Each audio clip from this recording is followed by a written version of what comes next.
Good afternoon, or good morning if you're further west of me, or good evening if you're further east of me. My name is Dale Rodriguez, and this is Flabonga Monthrother Cube. And with me today, I have Dermot. Hey, Dermot, how's it going? Hi. Well, good afternoon, Dale. Delighted to be with you. I'm in the sunny area of Manchester today. So thank you very much for asking me on. And I'm following in some big footsteps, certainly big footsteps if I'm following Tony Stevenson. So yeah. He's a big Delighted. dude. He's a big You guy. what, sorry? He's a big guy. It is what it is. Indeed. Very much the rugby player. So fair play to him. Lovely guy as well. He's a very nice guy. Thank you for being here. First question: what's happening in Manchester? Because you're not from Manchester, so what are you doing, or is that secret? No, it's not. No secret. I'm just out and about seeing some clients and potential clients. So having a good day in Manchester. I'm actually just across the road. You may be able to, if I switch my laptop, you'd be able to see the conference centre. I was going to call it the GMEX, but it's that would be showing my age. It's not the GMEX.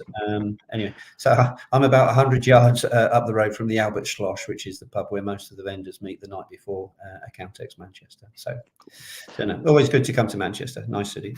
It's a great city. I'm going to ask you one of my silly signature questions first of all, just to get you warmed up. If you were a biscuit, what kind of biscuit would you be that accurately portrays your personality and why? But don't just pick your favorite biscuit. Oh my word! What a question. It's ridiculous, isn't it? Oh, yeah, it's a good one. If I was a biscuit, I think I would be a custard cream. So, hard on the outside or hard exterior, crunchy exterior, but a lovely cream center. So soft in the center. So yeah, I think, and pretty tasty to go with it. So that's, yeah, custard cream. Cool. All right, I have to ask you a serious question because this is going on LinkedIn. It's serious business stuff. I think it's really important for people who don't know you. Please could you just kind of explain what sector or industry you work in and what you do within that sector or industry? Yes, sure. So I've actually joined the accounting tech sector on May the 1st, 1996, which I know will be probably when your good self was running around in short trousers, or a lot of people watching this weren't even born. But I joined at the time when what was a small company called Iris Software. So I was number 44 on the payroll. Oh, wow. Doing this thing, selling tax software to these people called accountants, which, to be perfectly honest, I didn't really understand when I signed up for it. But lo and behold, it was. It turned out to be 10 great years at Iris as the company grew, minimum 20% year on year. Turned from a small family-run business into having external investment, and then kind of the owners completely kind of realizing shareholder value, I think is the phrase, and moving on to bigger and better things. But met some great people, many still within the space today. People like Matthew Barnes at Walters Kluwer, Simon Guest, numerous others. So lifelong friends, and had the pleasure of working for a gentleman called David Guest, who was the founder of Iris, and really was a fantastic gentleman who was doing a lot of what the kind of books, management books tell you to do today. David was doing it off pat 25 years or so ago. So from there, I had a couple of jobs outside of the sector. Worked for Thomson Reuters Digita for 3 years when Thomson Reuters bought into the UK, which would have been 2008. September 2008, I joined, did 3 years there, and then since 2011, I've been working for myself. So predominantly in the accounting tech sector. I've had a couple of interesting projects outside. So I actually worked in Bulgaria for 7 months in a place called Varna on the seaside. So I can recommend cheap seaside holidays do exist if you go to Varna, but really enjoyable, really nice, and nice people. So I was running an ad tech team there, new business and account management teams in ad tech on a global basis. I launched an Aussie coaching business into the UK called Panalytics. I've launched probably about 6 or 7 businesses into the UK. So I don't want to turn this into a sales pitch, but I am working for a sell away, my friend. Sell away. It's fine. A couple of Danish kind of companies launching into the UK, again into the accounting tech scene. So that's Lars Nielsen. Many people have already met Lars because he was at both DAS and Fab. So he's kind of getting to know people within our little club. He's literally the epitome of a Viking. Like the dude is like 6'6", broad shoulders, like Oh yes. super friendly, but he is literally just like, yeah, a Viking. Yeah, indeed, and he gives Tony a good run for his money, doesn't he? As the largest man in accounting tech in Europe. So there we go. But no, but yeah, really nice guy. So helping Lars launch Corpay One into the UK scene. I'm also working with an AI reporting tool, which is quite nice, IVP.ai, and a data business called Red Flag will be at Accountex next week. So going back to what you said there about your lineage within the sector. So yep. you were kind of in fintech before fintech was a word, right? It's a buzzword that everyone uses now, financial technology. But you were there like Iris before it was this massive entity. Is there anything in particular that attracted you to the sector at the time? Or did you not know what you were signing up for? I think, to be brutally honest with you, I didn't really know what I was signing up for, because I remember when I handed my note, I was working for a small kind of IBM compact reseller. Again, if you can remember back in the days when we had little local PC resellers, although in fairness, it was, yeah, quite a successful little business. So we were selling high-end PCs and LANs and WANs when they were nice and simple into a couple of decent-sized businesses within the Northeast. So we did pretty well for ourselves. I focused there on selling Microsoft products into all the universities. So at one stage, I had all 5 of the universities buying all of their Microsoft software through me. Which was pretty cool, because there was a volume licensing program called Select, which basically, and this was when Microsoft, went absolutely ballistic. So, it started off with people buying boxes of software where you get the thick manual and... Oh, I still remember. I've still got a Windows 95 collection of discs, floppy disks. Good man. I know. I'll tell you a story about that in a sec. So, you move from these boxes, and then, there was one... Word, Excel, PowerPoint, then Microsoft created Office, and then they moved them from 6,000 diskettes onto CDs, and basically the Select program was pretty simple. I gave a CD to said university and corporates, and I would trot around once a quarter, and they would tally up and tell me how much they'd installed, and we would raise an invoice. So that got me into speaking with some people pretty closely at Microsoft, and Microsoft then started, they started poking me in the chest and saying, what are you going to do?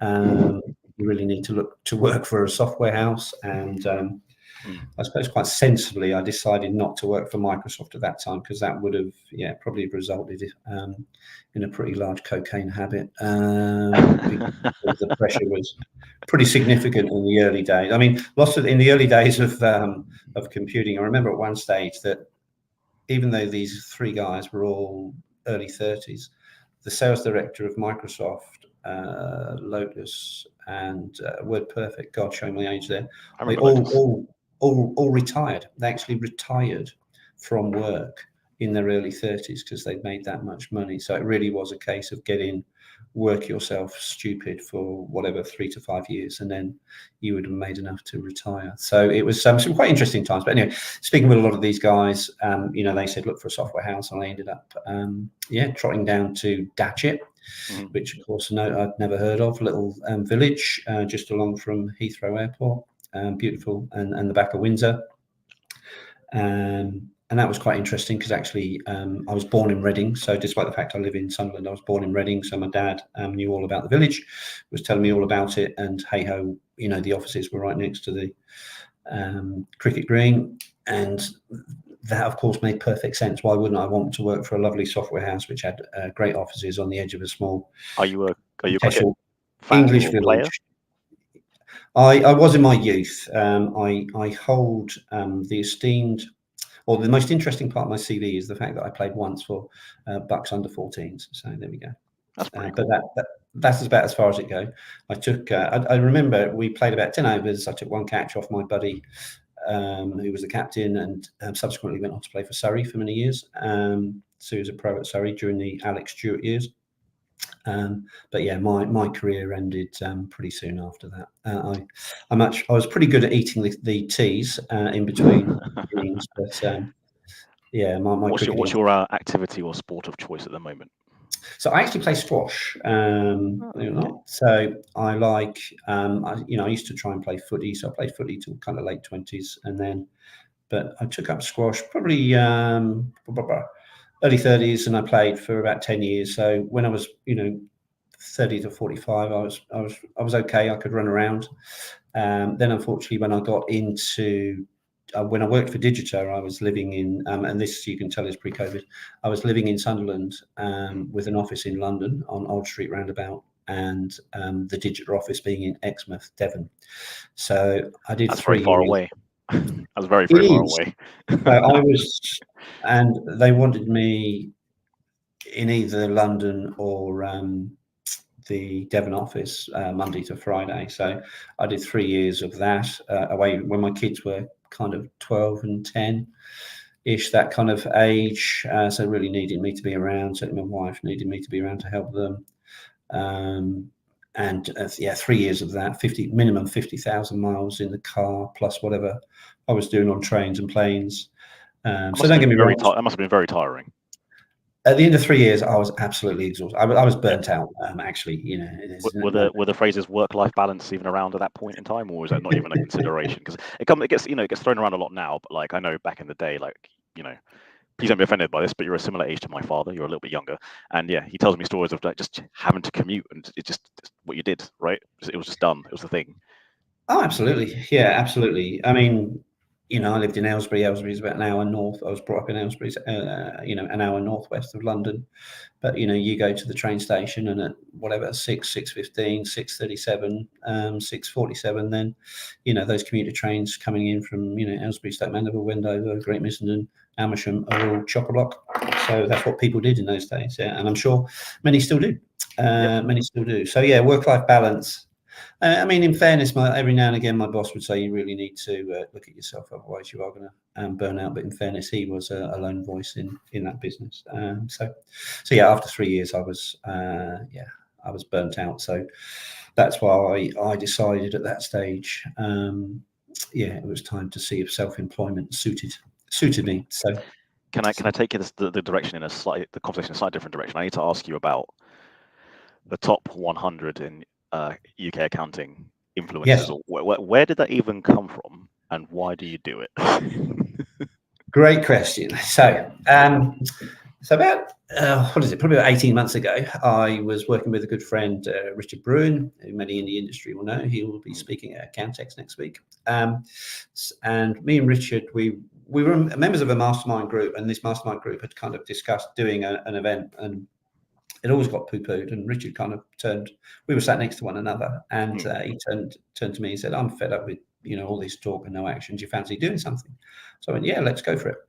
And so we put this event called Account for Your Future on, which is why the top 100 is housed on this webpage. And the conference didn't happen for a variety of reasons, one of which it actually clashed with the Queen, unfortunately, the Queen's passing and therefore Yep. funeral, which obviously didn't help to get people to come to a face-to-face event. But anyway, in true startup style, you have limited marketing budget and you want to make maximum impact. So kind of just sat down and thought, what the hell can I do to get some interest for this event? And came up with the top 100. And so I launched it on a Sunday morning. I launched it at 8:30, thinking that I'd be in the gym for 9 o'clock. And there was a little bit of science and thought went into it. But also there were a vast number of people. There were probably about 50 out of the top 100 that I didn't that weren't on it, that should have been. So I kind of launched it at 8:30. Within about 10 seconds, one of the things you notice about people at the top of the list, they do work hard. So first person to kind of give it the thumbs up was Jerry Williams, who I didn't know. Second person was Chris Downing from Sage, and then a few people obviously followed on from that. And then Jerry came back and kind of posted a comment, "Oh, you've missed off, Fred and George and Flossie and Elsie," and it then got a momentum of its own. There were a couple of people that I deliberately left off because I knew that they would jump, and that would again give it further steam. I love it. There The tactics around it are fantastic. Oh, there you go. Deep, yes, yeah.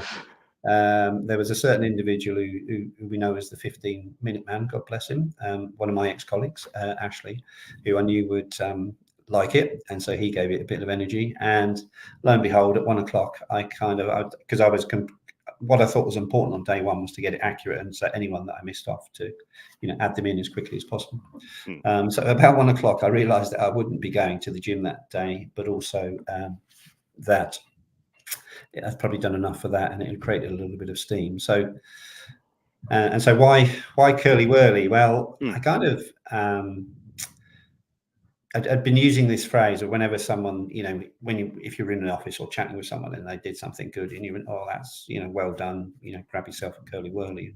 They'd kind of look around and either go, "What the hell's a curly whirly?" if they were young, or where's the chocolate box in the office, and there are no curly whirlies in the box. So I kind of again wanted to make it light-hearted and not too serious. So the curly whirly kind of played into that, and so that's where it went on. And then from there, people kind of said, "Oh, that's a good idea." And there's lots of people on there that I'm not expecting, and quite a few that you would expect to be on there that aren't. And so kind of people said, "Oh, if you're not going to do that again, I'll take it over from you." And so I thought, well, no, let's make sure that this continues. And so me and my very esteemed colleague Christine, who's my colleague based out in the Philippines, and Christine effectively does all the hard work now. So what people don't realise is that to go on the list, you just need to tell us, and based upon your follower count. And I know follower count is not the greatest way to log your LinkedIn influence, but it is one way. Yeah, probably the most fair and most accurate. Let's be honest. If you have a lot of followers, your posts are going to be seen by more people, and no one can really argue with it, right? You've either got them or you don't. Exactly. Also, it's kind of the only way that, because Christine actually does it manually. So once a month, she goes in manually and checks them all out. Oh, wow. Now we have tried.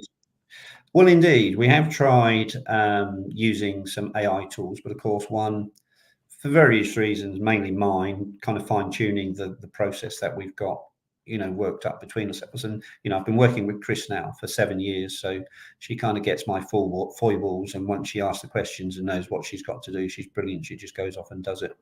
And obviously what's also great is the time zone, because I can literally send her a message at, obviously I say, please book this in your calendar. I mean, she works with me on a number of things. And like I say, for the last 7-8 years, actually, since I started at Panalytics, that's where we started working together. So yeah, I sent her a message about 9:30, 10 o'clock on the last day of the month, and so please remember to update the list. And I must admit, for a very talented and educated young lady, it's probably not the greatest use of her skills, but God bless her. She plows through it, and I kind of, when I wake up in the morning, I'm given this updated spreadsheet with and then spliced into the little tables, which I then post onto.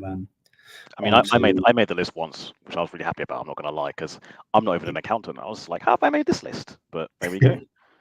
Well, there we go. So what's surprising is, so it's kind of got a little bit of its own life. Again, I don't take it too seriously, and but I do know there are vast numbers of people who do look out for it on the first of the month. We've got to mention Jonathan Gaunt. Oh man, like he's gone from zero social media to upping his game and gaining followers just prolifically because he's doing it because he can. And when the list came out, I think this month or last month, like you tagged him in it because he's been inundating you with why am I not on the list? Obviously, I know he's joking; he doesn't take it that seriously, but it's just funny because the online banter is amazing. Yeah, so it's yeah, I mean, Jonathan's like I say, a good guy, and he's over the last whatever it is couple of months has really, I suppose, in a way, taken over the banter of LinkedIn with his images and the whole point about getting on the list, and paraphrasing Liam Neeson from Taken. So so delighted that he was added on, just last week. So indeed. I'm going to ask you another silly question, and then we'll bring it back to work.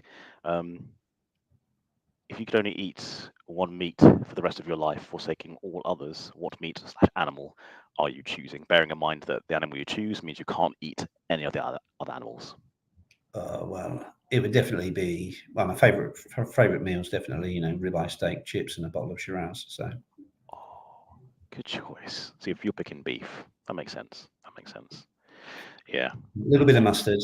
That's what I say to all of my bosses. I'm very easy to maintain. You just need to meet me once a quarter, take me out, ribeye steak, chips, bottle of Shiraz, point me in the right direction, and book the meeting for another 3 months.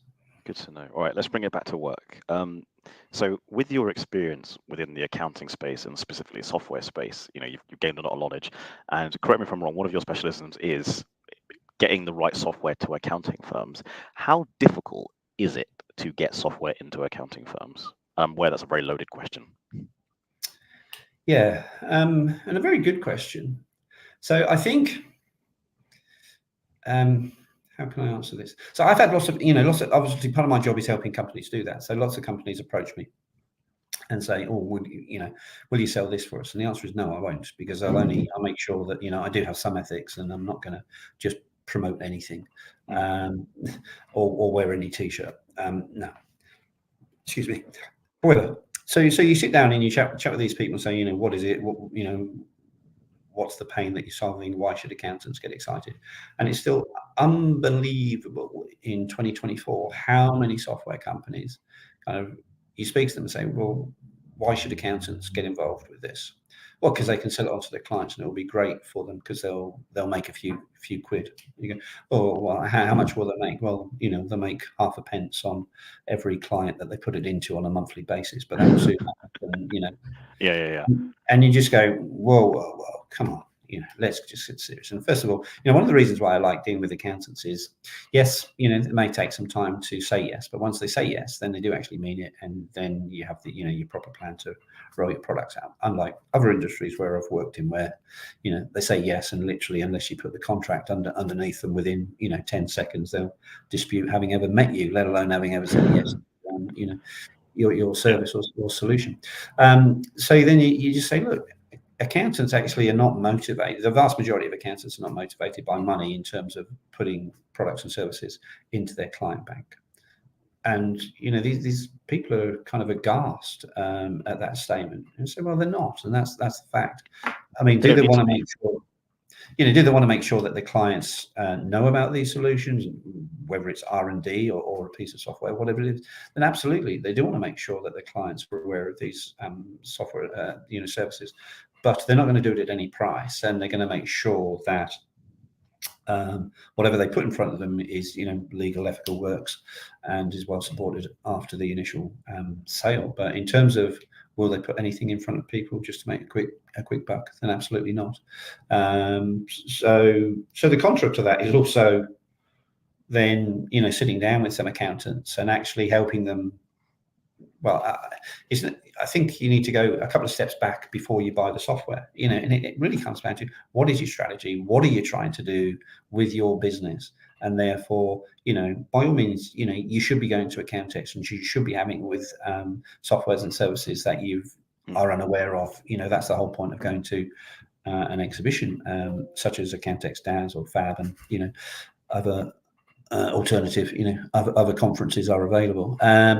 So that's absolutely what I like how you made sure to name all of them just in case. You can't forget mentioning one of them. Yeah. just about made it, didn't I? So by all means have a chat with vendors, but then just don't rush off and chuck something in. A business of any size, let alone a business of the size that you work for, you got to make sure that you have some proper plans and processes. What are we doing as a business? And if you're trying to launch the virtual financial director service, then is for example, going off and buying some kind of software support that? Probably not. If it's a payment solution, would that be of interest? Yes, it would. If it's an onboarding solution, would that be of interest? Then absolutely. So it's making sure that your software choices support your strategy. Yep. But it's also, making sure that you have a clear strategy that everybody is working to. So I have a process which is put together by a guy called Brian Coventry that you've probably met, of Symphony APS and Cloud Capture, and so when we ran Envision, the Envision kickoff day, with a decent sized firm, 150 people. Quite recently, we actually found that there were 33 reasons that stopped previous projects being successful in this business, accountancy business, and that the vast majority had nothing to do with software. Just over 50% of them were all to do with people, nothing to do with software. So it's getting rid of those. That's usually the way. Well, of course, in every kind of software business I've walked in, the last person you want on the kind of sales floor trying to push sales orders through is the CEO, because they just kind of take a piece of paper and chuck it at someone and say, do that. And of course, sorry to interrupt you. I do have to give a shout out to somebody. So Raquel Flores, she's a friend of mine. She's based in Texas, so it's like 7 a.m. for her. Yeah. She's tuning in and she's saying hello to everybody. So Raquel Flores, she's saying, Dale, Dermot, good day. Hey, Raquel. Thank you. Good morning, Raquel. I communicate with Raquel on LinkedIn, so hopefully you're enjoying this over your breakfast, and it's a great positive start to your day, Raquel. No, she's awesome. You should follow her on LinkedIn. She is an influencer for sure. She has great content. She always has good business insights, and she always connects people. So yeah, great we stuff. Like Raquel. She's very cool. Sorry, I interrupted. I apologize. No. So I think I was just talking about Envision, and that in the Envision kickoff day when we were working with a business, accountancy business, that there were something like 33 reasons why previous projects had failed in the business, and that over 19 of those have been about people. And that often you can come up with this wonderful plan, and then the partner will say, inevitably he will say, well, I'm just going to carry on in the way that I've always done. So let's delve into that. Inevitably he. Why did you say that? Why did I say that? Because, I suppose the laws of probability means that, the vast majority of partners are still male. Yes, that's changing for the good, but, time means that we still have far more male partners than not. And also, there, seems to be a propensity of individuals that will think because they've got a partner means that following process in the business doesn't apply to them. I think it's changing, but certainly as the older generation probably did think that being partner gave them immediate kind of respect and authority to do whatever they wanted. To be honest, that doesn't happen here. Like our senior leadership team often communicating with one another. No one is above the law. Yeah, so it's pretty cool. Well, I think it's changing. Don't get me wrong, but I think it's changing, and certainly, you were talking about getting software into accountancy practices. That has changed pretty dramatically from when I started to what you're doing now. So I'm going to ask another loaded question as well. Okay, hear me out. I know you can't name it because you wouldn't do that because you're a professional. But have you ever been approached by a software that's got it so disgustingly wrong that you're just like, no, I can't represent you in any way, shape, or form because you've got it so badly, so wrong? What kind of software was it? Like anything goes into your mind where like you've just missed the market completely. Yeah. So I was actually recommended to be interviewed for a CEO role of a very small app, which was going to basically track mileage. So I'm going back about 9-10 years. Okay. And when I sat down with the individuals who were running the business, they told me that they knew huge amounts about the accountancy sector. And I kind of asked a few more questions about this and that, and then said, how much are you going to sell this for? All this much a month, and what's your kind of, trajectory of sales? And I said, and have you heard of, my firm's app, which is available and does all of this and a lot more already? And are you aware that kind of Intuit and Xero effectively do this for free, and it's in a state? And they kind of wrong. went, no. And so, funnily enough, I didn't take that offer. And when the VC kind of followed up with me, I said, I think you need to check the business plan on this one. But there we go. Are they still in business now? Well, believe it or not, they got some European money because this was just before Brexit took off. So there were some funds which had to be issued. They got a very significant sum of money for this app, which they spent very quickly. And no, they didn't last very long at all. That's unfortunate. Good call on your part, though. For All right. once, yes, for once. Now I know again you are quite neutral when it comes to software and apps, and you pick things based on their merit, not because of the hype. But have you ever worked with a provider that you've gone, I really, really resonate with this more so than others?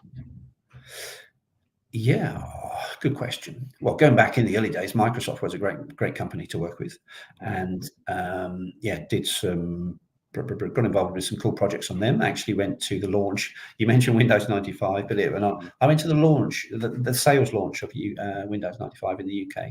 So Wow. I have seen a certain Bill Gates talk. So he was pretty cool. He was pretty cool, and that was hosted by a very young, youthful Jeremy Clarkson, who actually fired a couple of cheap jokes at Bill, as he referred to him, my mate Bill, and which of course all the Microsoft PR flunkies had heart attacks about. And he stood up and what did he do? He stood up and said, "For those of you who are amazed I'm wearing a tie, it's only because these bloody fools from Microsoft insisted that I had to wear a tie, otherwise they That's weren't such going a to pay Jeremy me." Clarkson thing to do, isn't it? Such Even at the start of his career, and even kind of at the first break, he was reading off the order queue, and he just kind of stopped and went, "Who the hell's written this? We're not going to take a coffee. We're English. We're going to I use the mean, American. he Change is it." famous for being that way. That's kind of his persona, isn't it? Okay, stupid question that popped into my head. If he was still alive, who'd win in a fight, Bill Gates or Steve Jobs? Fist fight. Oh, I think Steve Jobs was much bigger. I think yes, I would go with Steve Jobs. I And think they're right, both let's fiery individuals. I would back Mr. Jobs. Yeah. let's throw a modern tech mogul in there. Zuckerberg. Who do you think is going to win out all three of them in their prime? By the way, I'm not saying Oh, a young I, Zuckerberg versus a 50-year-old Gates. That's ridiculous. I would still go Jobs. Yeah. You think Jobs would have both of them? Yeah, I mean, come on. Bill is, he's a very clever man, but he clearly doesn't go to the gym that much, and certainly doesn't push the weights like you and Tony do. That's for sure. Maybe that's what Uh, they want you to think. Maybe he's got like hmm. that powerlifter physique. You don't know. And I think Zuckerberg might, he probably, does a fair bit of cardio, but again, not big on the weights. And yeah, He Steve does Jobs, actually train MMA. no way. He does. Google it. Because when I first saw the story, I thought this is AI. But no, he does he does train MMA. Wow. Okay, well, Mark, if you're tuning in, I take it all back. I'm not gonna lie. If you're It's if you're unlikely at Mark Accountex Zuckerberg. next week, I'm really sorry. It's unlikely And Mark Zuckerberg is ever gonna see this. yeah, I'm not gonna lie. and I've only got 30% strength in my left arm, so there we go. So anyone can clearly beat me up. So Dare I ask how so? Why so? Or was that a very personal question? no, I very briefly I raised £100,000 for an AstroTurf at my local sports club, old traditional sports club, to turn 3 tennis courts into an Astro facility. And when we were kind of putting all the boards, the kick boards around the side, so they could play five-a-side footy, I decided to try and carry one on my own as opposed to two, and basically my tendons just like a piece of A4 paper. So 2 years. It took 2 years to get on the table. So I had an operation last September, and they basically opened me up. Took one look, and they tried to start the operation, but it wasn't going to be a success. So they just zipped me up again. So I've got a nice scar on my left arm, and I've got 30% strength. So it means if anyone asks me to carry anything at Accountex, then the answer is sorry. And also my DIY career came to a very abrupt halt. So there we go. Oh, and I get it. You can't bench 200 kilos anymore. You can only bench 100 because 30% strength.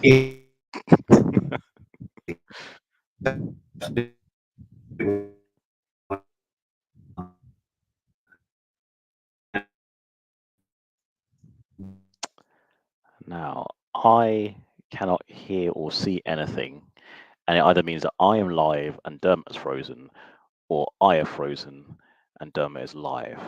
This has happened once before. I'm going to keep talking for a little bit and see if we still resync. Dermot, are you still with me?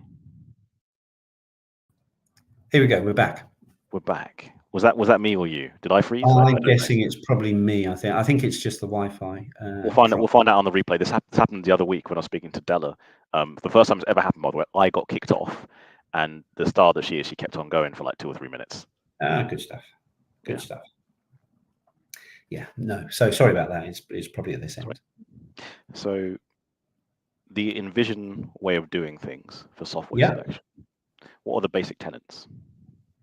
I know you've already kind of said it, but I just want to kind of dig deeper into that. Yeah. So it's actually, looking, it's getting all of the stakeholders together in a business, having a, open conversation about what needs to kind of happen to be successful, talking about, previous failures, and then it's talking about what are the areas of the business. So we have 8 core areas. What do we need to focus on first? So in a nutshell, that's it. So it's a very, very powerful session, but it's actually getting everyone on the same page at the start of the process, or at the start of the purchasing process. So as you said, yourselves, your senior leadership team, very powerful.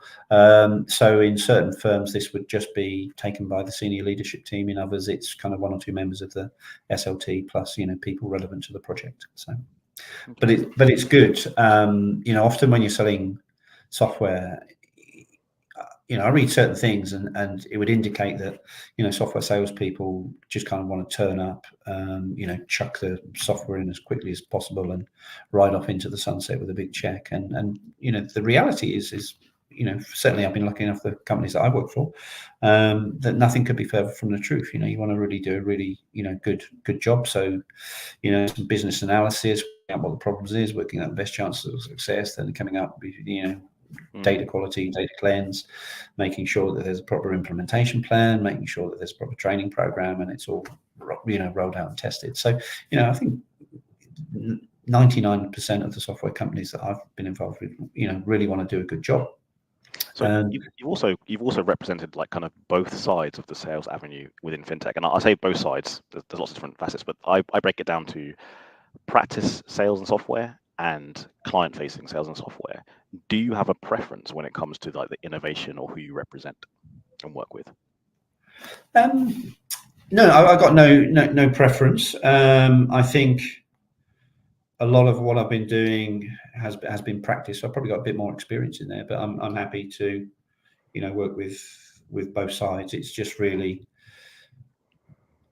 I think, making sure that whatever path you're taking, that you have a proper plan put together so that, it's either adopted fantastically well within the accountancy business, or that they've got a good go-to-market plan to help their own clients, adopt the software, which obviously can then filter back into their own.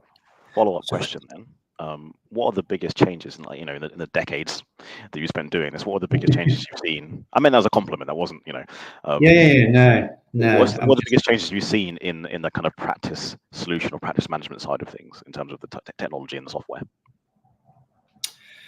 Well, obviously the biggest change has been the move from, desktop servers, to be, DOS to Windows, Windows to true networks into cloud, and then from cloud into digital. So, the biggest changes undoubtedly will have been the move to cloud and making sure that firms are digitally transformed. Unfortunately for most, their digital transformation strategy was pushed by COVID.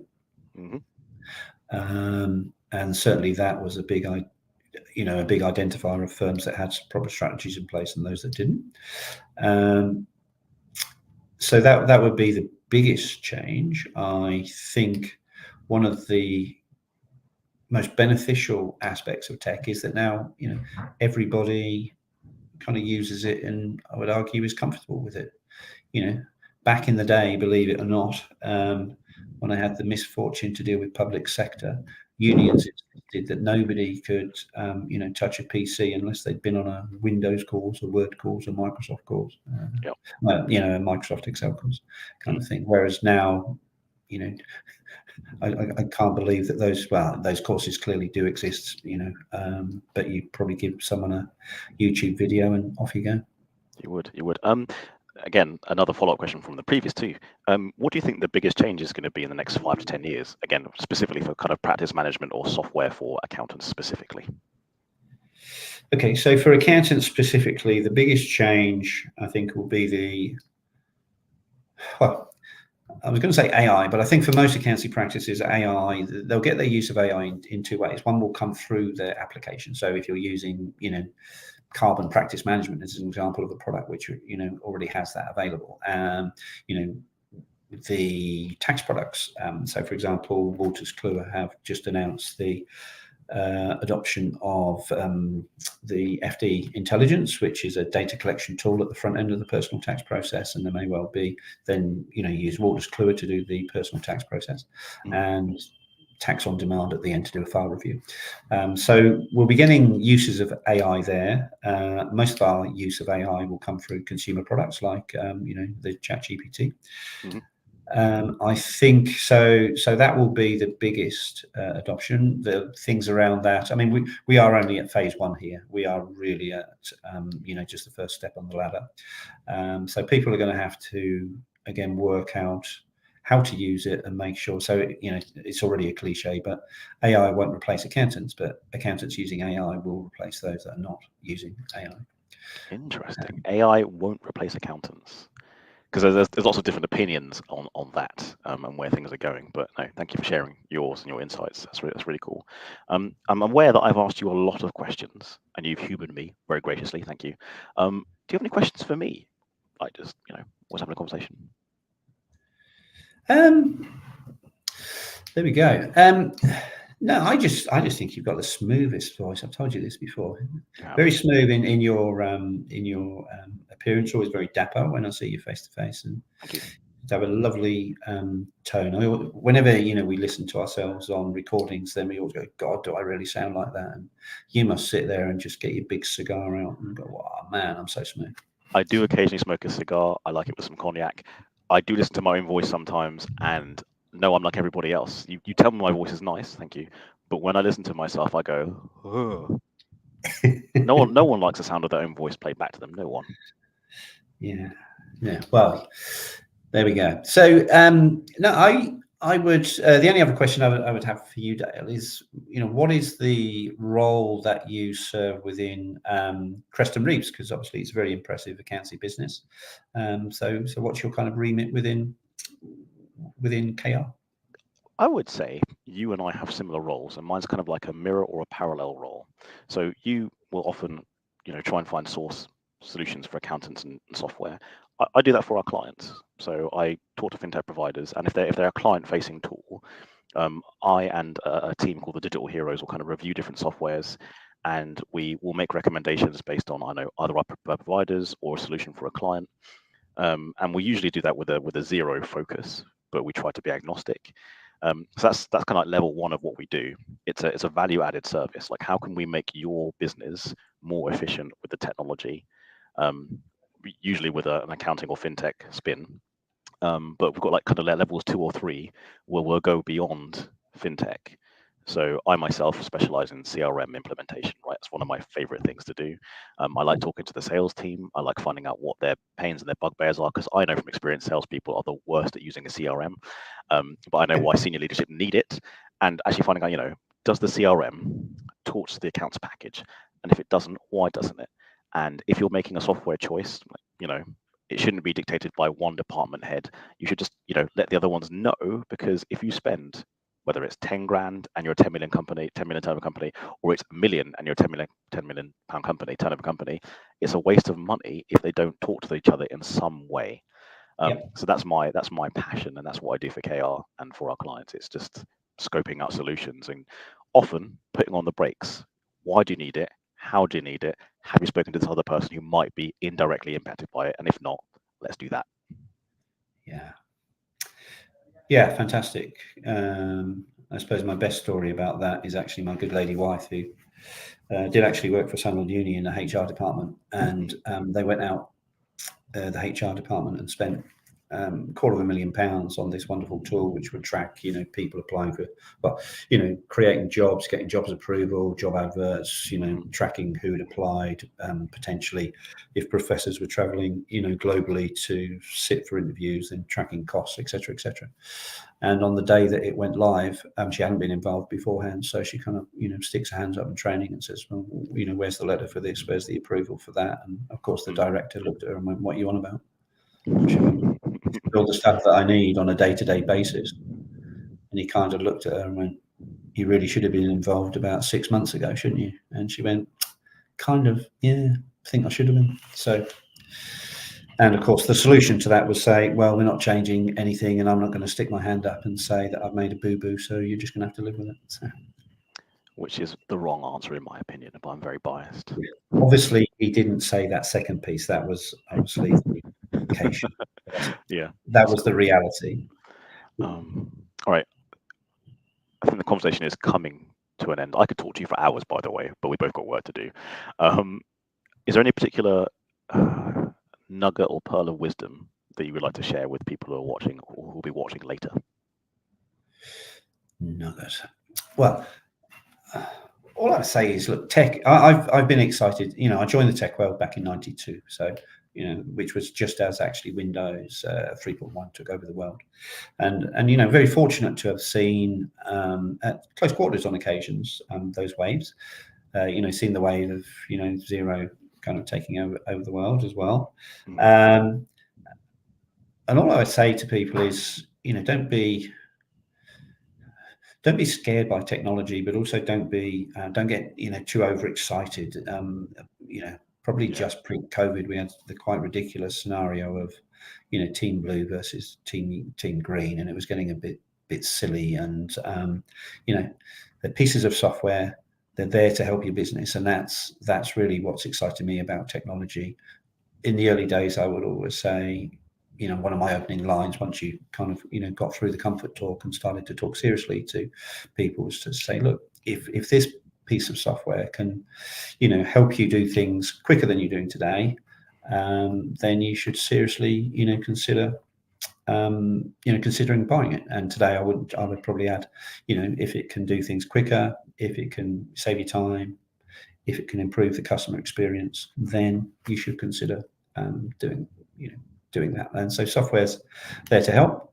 Don't get too upset if it doesn't do 20 out of 20 things that you put on your list, because if it does 18 out of 20, then that's still going to make you far more efficient than you are today. And like I say, get to know your suppliers, and I think that is something that's changed a fair bit over the past couple of years. Actually, the events like the Accountax thing that John Toon does for pre-Accountax, there's a kind of equal split of accountants and vendors there, and I think it's quite good that those relationships are quite strong now, and they should be open and honest, so that if you sit down with people and say, look, it does 18 out of 20, that's a pretty good place to start. That one piece of functionality that's on the roadmap, so you're going to get that within 6 months, and the final piece is going to come by the end of the year. So all in all, by the time you've got it implemented, trained, and everybody really using it, you're going to have everything you asked for. So yeah, just be sensible about it, but it's there to aid your business. And of course, if you've done your analysis and it doesn't aid your business, then don't take it, because you tell your story about